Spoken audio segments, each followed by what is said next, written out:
자, 오늘 우리에게 주신 하나님의 말씀 마태복음 6장 9절로부터 15절 말씀 우리 큰 소리로 함께 합독하시겠습니다. 그러므로 너희는 이렇게 기도하라. 하늘에 계신 우리 아버지여, 이름이 거룩히 여김을 받으시오며 나라가 임하오시며 뜻이 하늘에서 이루어진 것 같이 땅에서도 이루어지이다. 오늘 우리에게 일용할 양식을 주시옵고 우리가 우리에게 죄 지은 자를 사하여 준 것 같이 우리 죄를 사하여 주시옵고 우리를 시험에 들게 하지 마시옵고 다만 악에서 구하시옵소서. 나라와 권세와 영광이 아버지께 영원히 있사옵나이다. 아멘. 너희가 사람의 잘못을 용서하면 너희 하늘 아버지께서도 너희 잘못을 용서하시려니와 너희가 사람의 잘못을 용서하지 아니하면 너희 아버지께서도 너희 잘못을 용서하지 아니하시리라. 아멘. 자, 오늘은 주기도문 강의가 계속되지만 우리 죄를 사하여 주옵시고 라고 하는 제목으로 함께 은혜를 나누고자 합니다. 주님이 그렇게 말씀하셨죠. 그러므로 너희는 이렇게 기도하라. 어떠한 기도를 하라는 말씀이겠습니까? 이 주제는 우리가 기도문을 강의하면서 계속해서 던지고 있는 질문이기도 합니다. 어떻게 기도하라는 겁니까? 어떤 기도를 해야 됩니까? 이런 질문이죠. 그럼 오늘은 주님이 우리에게 어떤 기도를 하라고 하시는지 함께 묵상하면서 은혜를 받기 원합니다. 오늘 우리에게 주신 말씀 중에 12절의 말씀입니다. 우리가 우리에게 죄 지은 자를 사하여 준 것 같이 우리 죄를 사하여 주옵시고 죄 사함에 대한 기도를 드리라, 이런 말씀입니다. 그러니까 우리가 기도를 할 때 하나님의 이름이 영화로움을 받기 위하여 첫 번째로 기도해야 되고, 그 다음에 하나님의 뜻이 이 땅에 이루어지기 위하여 기도해야 되고, 그 다음에 우리가 일용할 양식이 필요하니 그것을 주시기를 간청해야 되고, 이런 기도를 완성시킬 수 있는, 그리고 반드시 그 기도들과 함께 첨부해서 드려야 될 기도의 내용이 바로 우리가 우리에게 죄 지은 자를 사하여 준 것 같이 우리의 죄를 사하여 주옵시고 라고 기도하라고 주님은 말씀하십니다. 그러니까 여러분, 우리가 기도할 때 이 정도의 기본은 갖추어서 기도를 해야 돼요. 그래야 중언부언하지 않는 거예요. 그래서 가장 기도할 때 좋은 방법은 개인적인 기도는 별로 하더라도 공적인 기도는 기록해서 하는 것이 제일 좋습니다. 천주교가 잘하는 것은 모든 기도문이 문서화되어 있다는 거예요. 그러니까 그들은 중언부언하지 않죠. 사랑하는 여러분, 죄 사함의 중요성을 아십니까? 모르신다면 안타까운 일이고 괜찮습니다. 오늘 다시 배우고 우리가 깨달으면 됩니다. 죄 사함의 중요성을 예수님은 당신이 가르쳐 주신 기도문을 통해서 다시 한번 우리에게 가르쳐 주고 있습니다. 여기서 죄에 대한 모든 것을 논하기는 어렵습니다만은 몇 가지만 말씀드린다고 하면 죄는 불순종입니다. 불순종으로 인한 이 죄의 삭은 멸망입니다. 죄의 조성자는 하나님이 아니라 우리 본인이라고 하는 사실이지요. 죄는 하나님이 주신 선한 판단력, 그리고 하나님이 주신 올곧은 선택을 잘못 사용한 결과가 죄인 것입니다. 여러분의 판단이 흐트러지면 죄를 범하게 돼 있어요. 여러분의 선택이 잘못되면 죄를 범하게 돼 있어요.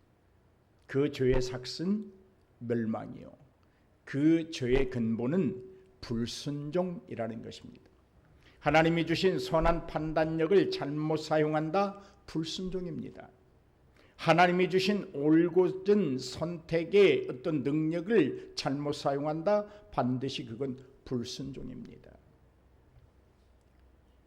죄는 책임을 수반합니다. 죄에 대하여 책임을 묻지 아니하는 이 세상의 나라는 없을 것입니다. 특별히 하나님의 나라는 죄에 대하여 책임을 묻습니다. 여러분, 그 이슬람교는 그렇게 말을 해요.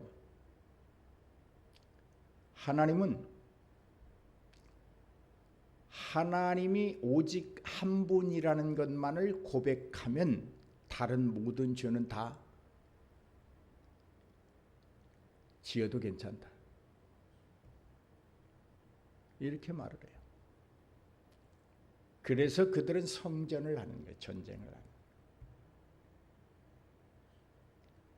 여러분, 죄에 대하여 반드시 하나님은 그 책임을 묻습니다. 죄는 원치 않는 결과를 만들어내고 그에 대한 대가를 반드시 지급해야만 해결되는 것이 죄의 문제입니다. 죄에 대한 대가를 치르지 않고서는 어느 한 사람도 자유로울 수 없습니다. 죄를 지닌 죄는 마음이 편안할 수 없습니다. 우리 옛말에 그런 말 있잖아요. 죄를 범한 자는 발 뻗고 자지 못한다. 언제나 불안하고 두렵습니다. 왜냐하면 죄에 대한 책임을 언제 물을지 모르기 때문입니다. 이들의 불안과 두려움은 마치 여러분 사형수가 하루하루를 살아가는 것과 같습니다. 언제 자신에게 주어진 그 사형이 집행될지도 모르는 불안감. 여러분, 그것이 어떤 것인지 여러분 혹시 느껴보시겠어요? 교도관이 소리만 크게 질러도 자기를 부르는 것인지 깜짝깜짝 놀란다고 합니다. 죄는 빚입니다. 빚. 갚아야 될 빚이에요. 갚지 않으면 복리가 더해 감당할 수 없는 처지에 이르게 됩니다. 누구도 갚지 않아도 되는 예외자가 없습니다. 대통령도 갚아야 합니다. 평민도 갚아야 합니다. 빚진 자의 삶은 언제나 어둡고 무겁습니다. 반드시 갚아야만 그 어두움과 무거움에서 벗어날 수 있습니다. 특별히 인간이 창조주 하나님께 범한 죄의 값은 반드시 지급해야 합니다. 그런데 문제는 하나님은 모든 것을 가지고 계시기 때문에 우리가 나의 죄값이라고 드릴 수 있는 것이 하나도 없다는 것이 문제입니다. 누가 어떤 사람이 자신이 가진 것으로 자신의 죄값을 치렀다고 말할 수 있겠습니까? 그렇게 말하는 자가 있다면 그 사람은 하나님이지 인간이 아닙니다. 소위 말하는 이단의 군주일지는 몰라도 그는 신도 사람도 아닙니다. 오늘 말씀의 원문은 우리가 읽은 말씀과 조금 다릅니다. 이렇게 기록되어 있습니다. 우리가 우리에게 채무자를 이미 용서하여 준 것처럼 우리의 채무를 이제 용서하여 주옵소서라고 되어 있습니다. 죄가 채무라는 말입니다. 그럼 죄에 대한 채권자는 누구겠습니까? 하나님이십니다. 반드시 물으십니다. 죄를 범한다는 것은 꼭 갚아야 하는 채무자가 되는 것이고 그 채무의 유형은 영원한 형벌, 즉 죽음입니다. 그러므로 우리가 드리는 기도 중에 반드시 죄 사함에 대한 간청이 있어야 하는 것입니다. 죄를 용서하지 못한 자의 말로는 비참합니다. 그는 하나님의 자녀로 살아갈 수 없습니다. 예수님이 십자가에서 쏟아주신 보혈의 은총을 통해 얻게 되는 속량의 축복을 누리지 못합니다. 어둡고 답답하고 칙칙하고 치근한 삶에서 그는 결코 벗어날 수 없습니다. 잃어버렸던 하나님의 형상을 회복할 수도 없습니다. 하나님의 형상을 잃어버린 인생은 살았다지만 이미 그는 죽은 인생입니다. 하나님의 형상이 없는데 그에게 무슨 선함이 있고, 하나님의 형상이 없는데 그에게 무슨 아름다움이 있고, 하나님의 형상이 없는 인생에 무슨 즐거움이 있고, 하나님의 형상을 잃어버린 그 삶에 찬송과 감사가 있겠습니까? 하나님의 형상을 잃어버린 그 인생에, 그의 삶에 부요와 윤택과 풍요가 어찌 있을 수 있겠습니까? 성경은 말합니다. 하나님으로부터 자신의 죄를 용서받고 그 죄를 가림을 받는 사람이 복 있는 사람이다라고 말하고 있습니다. 여러분, 미국 뉴욕시에 가면 자그마한 공동묘지가 있습니다. 우리나라는 공동묘지 그러면 그 도심지에서 훅 떨어진 저 먼 곳에 있지요. 그러나 선진국들은 그렇지 않습니다. 바로 자기 집 앞에도 있어요. 그냥 우리는 막 공동묘지 앞에 있는 집이라면 집값이 그냥 아주 땅 꺼지는 줄 모르고 내려갈 거예요. 그러는 건 보편이에요. 뉴욕시 근교에 가면 조그만 공동묘지가 있는데 거기 비석 하나가 서 있습니다. 특별한 비석입니다. 그런데 그 비석이 뭐 금으로 만들었다든지 다른 비석보다 월등히 크고 웅장하다든지 그래서 특이한 것이 아닙니다.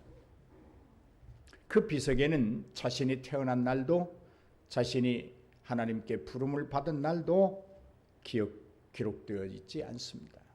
단 한마디가 기록되어 있습니다. 그래서 특별합니다.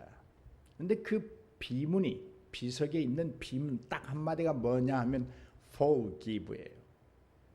이 말은 무슨 말이냐면 죄 사함을 얻었다.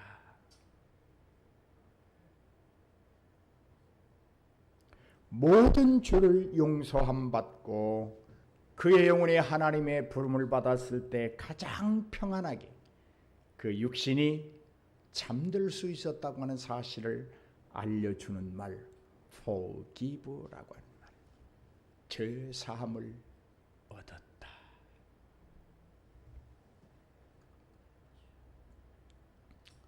사랑하는 여러분, 죄 사함 없이는 하나님 앞에 설 수 있는 인생이 아무도 없습니다. 죄 사함 없이는 어떤 사람도 영원한 안식도 평안도 기쁨과 즐거움도 누릴 수 없습니다. 특별히 그 한 인생이 생을 마감할 때 죄 사함을 얻었다라고 하는 고백이 없는 인생이라면 그 인생은 분명 평안을 누릴 수 없습니다. 죄 사함 없이는 하나님의 임재를 체험할 수도 없습니다. 로마서 8장 1절에 보면 그러므로 이제 그리스도 예수 안에 있는 자에게는 결코 정죄함이 없다니라고 말하고 있습니다. 예수 그리스도의 속죄의 공로, 즉 십자가에서 피 흘려 주심을 믿는 자에게는 영생이 있다는 말입니다. 이 사실에 대하여 아무도 정죄할 수 없다는 말입니다. 누구도 부당하다고 말하지 못합니다. 너 같은 사람이 어떻게 죄사함을 받고 영생을 얻는단 말이냐라고 정죄하지도 못하고 하나님 그 사람을 용서한다는 것은 부당한 일입니다 라고 말할 수 있는 자도 아무도 없습니다. 하나님 그것은 잘못된 판정입니다. 재심하여 주십시오라고 말할 수 있는 사람도 없습니다. 하나님이 이루신 하나님만의 특별한 방법이요 수단이었기 때문입니다.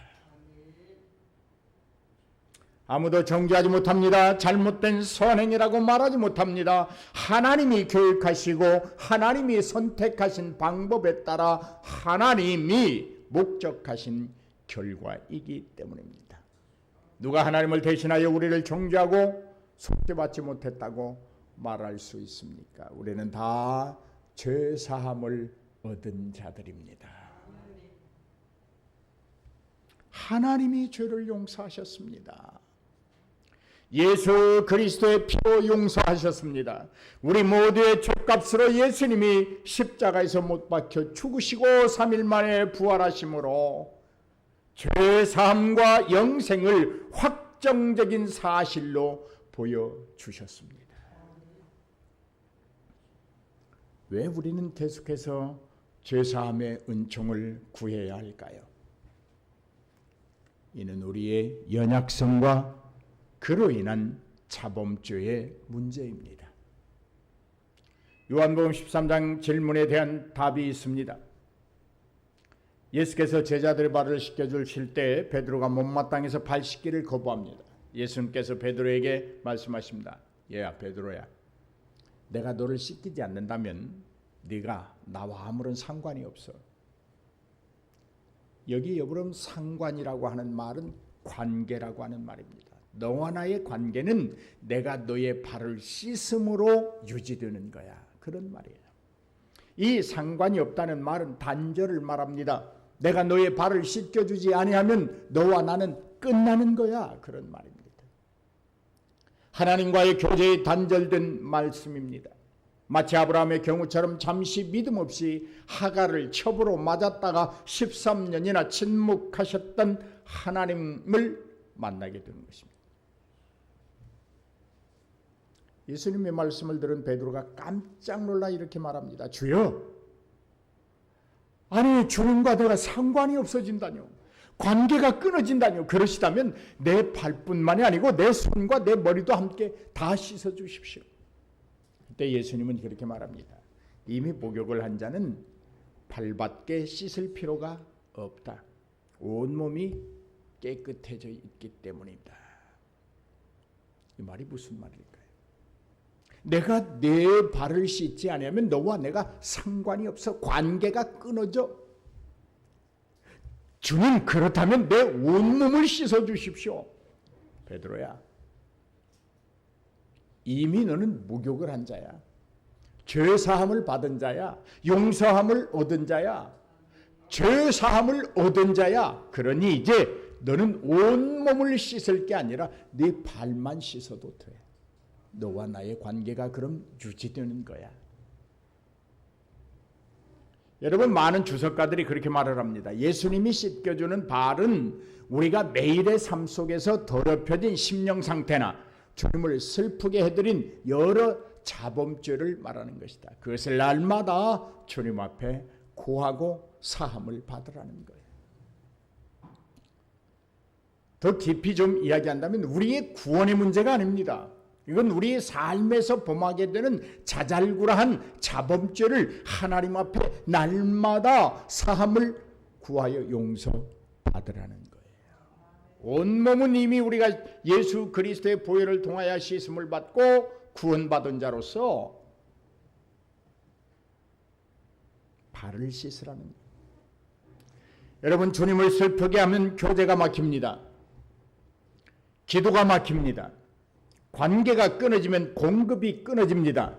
모든 것에 모든 것이 되시는 하나님으로부터 임하는 은혜가 공급되지 않는다면 그 인생은 곧바로 사막으로 변하게 될 것입니다.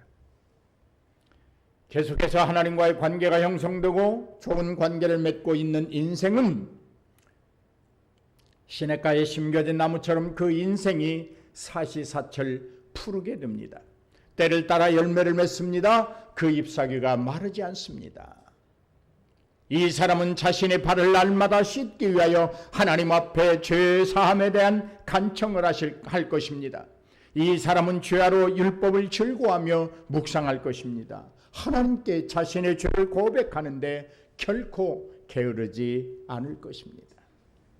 하나님께 죄를 고백하지 않으므로 안고 있는 답답함을 견디지 못하는 사람입니다. 하루라도 한시라도 하나님께 고함으로 그 답답함에서 그 영혼의 그늘진 곳에서 속히 벗어나고 싶어하는 사람, 그는 주님 앞에 자신의 발을 맡기고 주님의 씻음을 감사함으로 받을 것입니다. 우리의 죄를 사하여 주시옵고라는 기도에 앞서 우리가 먼저 할 일이 있습니다. 그것은 우리에게 죄를 범한 자들을 용서하는 것입니다. 용서받기 원한다면 용서해야 합니다. 따라서 합시다. 용서받기 원한다면 용서해야 한다. 빚을 탕감받기 원한다면 먼저 내게 빚진 자를 탕감해 주어야 합니다. 여러분, 예수님이 빚진 자를 탕감해 줬습니다. 오늘날 주인이 그 빚진 자를 탕감해 줬어요. 먼저 탕감해 줬어요. 그런데 그 사람은 자기에게 빚진 자를 탕감해 주지 못합니다. 오늘 사랑하는 여러분, 우리가 하나님 앞에 계속해서 용서받기를 원한다고 하면 먼저 내게 빚진 자를 탕감해 주어야 합니다. 자유롭기를 원한다면 다른 사람을 억압하지 말아야 하는 것과 같습니다. 부자의 삶을 원한다면 가난한 자들의 삶을 충분히 끌어안을 수 있는 사랑이 있어야 합니다. 그렇다면 우리는 우리에게 죄 지은 자를 언제까지 용서해야 할까요? 용서라는 말은 영어로 forgive라고 하는 것입니다. 용서는 두 단어가 하나로 된 합성어입니다. 이 용어에는 우리가 미처 생각하기 쉽지 않은 비밀이 담겨 있습니다. 우리는 용서를 하는 것으로 생각합니다. 하는 것으로 생각합니다. 대다수의 생각입니다. 틀린 말은 아닙니다. 그러나 용서, forgive라는 것은 주는 것입니다. for, 너를 위하여, give, 주는 거예요. 나를 위하여 누군가에게 주는 것이 아니라 상대를 위하여 나의 것을 나누어 주는 것, 그것이 forgive입니다. 심리적 감정을 분쟁과 아픔으로부터 봉합해서 그 봉합된 나의 감정과 상태를 나누어 주는 것, 그것이 forgive예요. 내가 누군가를 용서하기 전까지는 얼마나 내 마음속에 그를 향한 분쟁, 감정, 아픔, 부글부글 끓었습니까? 그러나 그 감정을 억누르고 주님의 말씀으로 다스리고 하나님의 사랑으로 봉합해서 그 봉합된 평안한 감정을 상대에게 주는 것입니다. 전달하는 것입니다. 나는 그 일을 다 잊었노라. 나는 그 일 때문에 더 아파하지 않아. 나는 용서했어. 이제 네가 용서받았다고 느끼면 돼. 나는 용서했어. 용서받을 사람을 위해 전적으로 그 사람에게 주는 것, 그 사람을 위하여 주는 것, 나의 마음이 편하기 위하여 용서하는 것이 아닙니다. 그 사람의 마음이 평안하도록 용서하는 것입니다. 상대의 아픔이 아물 수 있도록 주는 것입니다.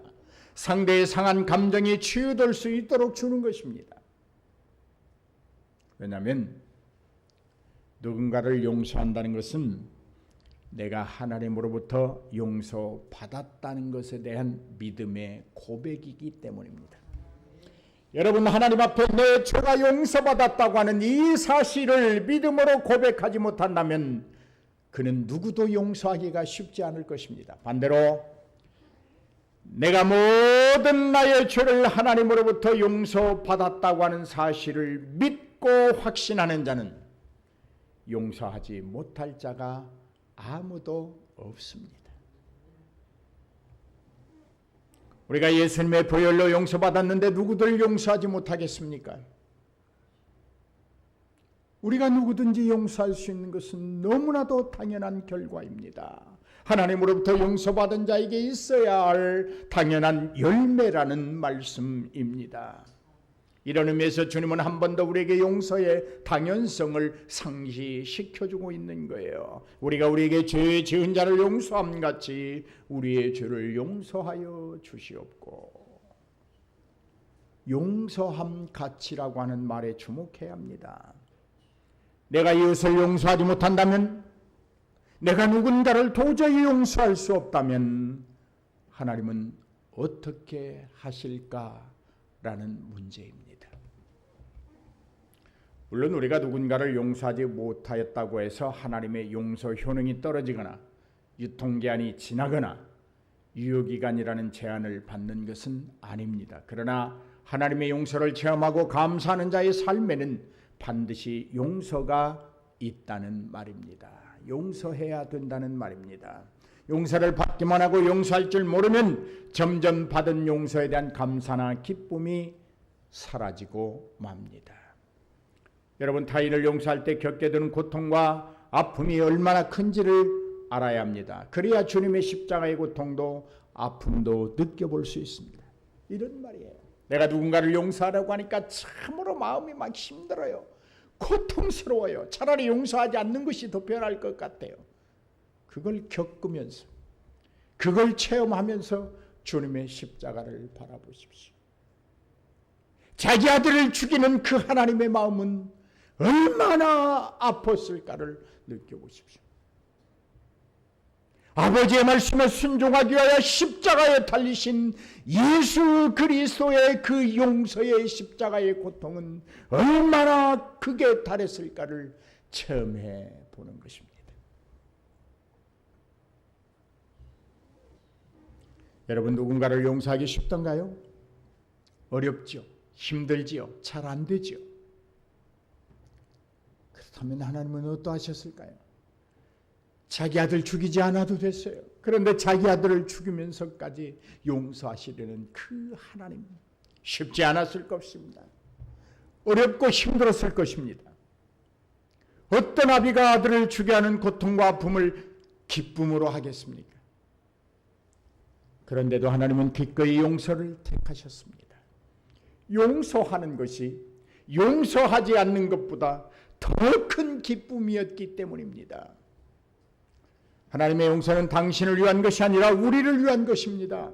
용서란 내가 편하라고 하는 것이 아니라 용서의 대상이 평안하도록 하는 것입니다. 여러분, 언제까지 용서해야 합니까? 어떤 사람이 물었어요. 용서를 몇 번이나 하면 됩니까? 주님이 그냥 간단해요. 490번 해라. 70번씩 7번이면 몇 번이에요? 490번. 그러면 우리는 490번만 용서하면 됩니까? 491번째부터는 용서하지 않아도 된다는 말입니까? 하나님은요, 지금도 우리를 용서하고 계십니다. 490번이 아니라 49,000번도 넘었을 거예요. 아니, 40만 9,000번도 넘었을 거예요. 그런데 오늘도 우리를 용서하고 계세요. 하나님이 우리를 용서하신 것이 아직 490번이 안 됐기 때문에 용서하실까요? 아니에요. 아닙니다. 하나님은 지금도 이런 기대를 가지고 있어요.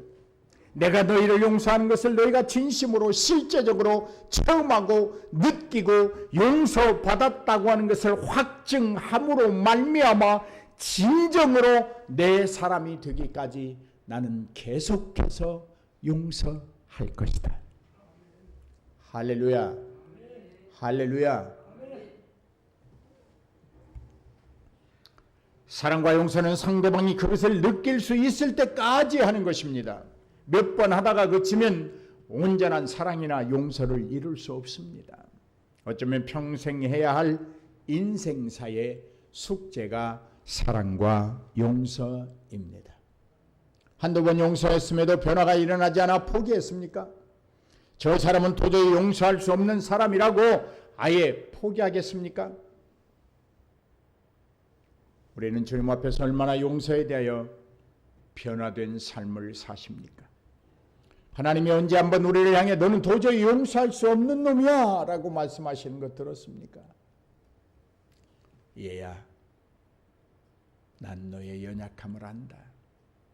그래서 난 오늘도 두 손을 벌리고 기다리고 있는 거야. 집 나간 아들이 돌아오기를 기다리는 아비의 심정을 너는 알겠니? 주님이 물으시는 거예요. 용서하시는 넓은 마음이에요. 용서하시기에 눈이 빠지도록 우리가 제자리로 돌아오기를 기다리고 있는 거예요. 용서하시기 때문에 벗은 발로 나가 아들을 맞이하시는 거예요. 용서하시기 때문에 금가락지를 끼워주고 잔치를 하시는 거예요. 사랑하는 여러분, 용서를 멈추지 마십시오. 용서를 계속하십시오. 상대방이 용서받았다고 느끼고 변화될 때까지, 그때까지 우리의 용서는 계속되어야 하는 것입니다. 하나님의 용서 속성은 바로 우리가 변화될까지 용서하는 것입니다. 하나님은 우리를 용서하시는데 지치지도 않습니다. 포기하지도 않습니다. 절망하지도 않습니다. 안 된다고 푸념하지도 않습니다. 될 거라고 믿습니다. 오늘 우리도 용서하면 됩니다. 용서하면 상대는 변합니다. 용서하면 내 마음이 기뻐집니다. 상대가 즐겁습니다. 우리 모두가 행복해집니다. 우리는 이렇게 하나님의 용서를 받았습니다. 우리가 우리에게 죄 지은 자를 용서함 같이 우리의 죄를 용서하여 주옵시고. 이것이 용서의 거룩한 속성입니다. 내가 용서받았으니 내가 용서하는 것입니다. 내가 용서받고 나니까, 죄 사함을 받고 나니까 이렇게 기쁘고 좋으니 너도 내가 용서할 테니 너도 기뻐해봐. 너도 즐거워해봐. 이것이 용서의 속성입니다. 오늘 우리 모두가 우리의 죄를 사하여 주옵시고 기도함으로 우리도 다른 이들의 모든 죄를 용서함으로 함께 죄 사함을 얻었도다 라고 말할 수 있는, 우리의 비문에 그 글귀 하나 남길 수 있는 그런 위대한 하나님의 백성들이 되시기를 주의 이름으로 축복합니다.